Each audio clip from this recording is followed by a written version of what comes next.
चुका चुके थे। फिर उसने तर्क दिया कि स्वामी विवेकानंद, तो स्वामी विवेकानंद कोई ऐसा नहीं कि कंठी माला डालकर हिमालय जाकर बैठ गए थे।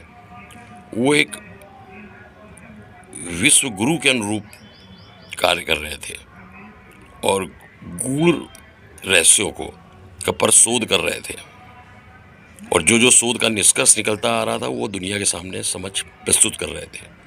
और माता काली के उपासक ही थे। स्वामी विवेकानंद ने कलकत्ता यूनिवर्सिटी से बीए आर्ट्स किया, डिग्री ली, पढ़े लिखे थे। ऐसा नहीं कि बचपन से ही भटकने लगे, पढ़ाई मन नहीं लगा, फिर जो है चमत्कार से बाबा बन गए, ऐसे नहीं थे।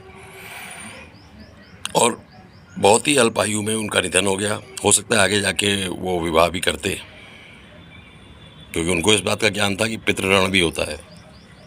और उन्होंने रामकृष्ण परमहंस से मिलने से पहले ब्रह्म समाज के जो एग्जीक्यूटिव कमेटी थी, कार्यकारी समिति, उसमें भी कार्य किया। और रामकृष्ण मिशन ट्रस्ट भी, मिशन की भी स्थापना की। तो कार्य कर रहे थे। सन्यासी सब कुछ छोड़ छाड़ कर सन्यासी नहीं बन गए थे। एक जिक्र ये भी आता है कि एक बार उनकी माता जी बीमार थी, दवा के पैसे नहीं थे, वो उन्होंने रामकृष्ण परमहंस से चर्चा की, उस बात की। तो फिर तीसरा उसने तर्क दिया, नवयुवक ने, आप मना कर रहे हो, फिर आप। हमने कहा मैं जवान नहीं हूँ,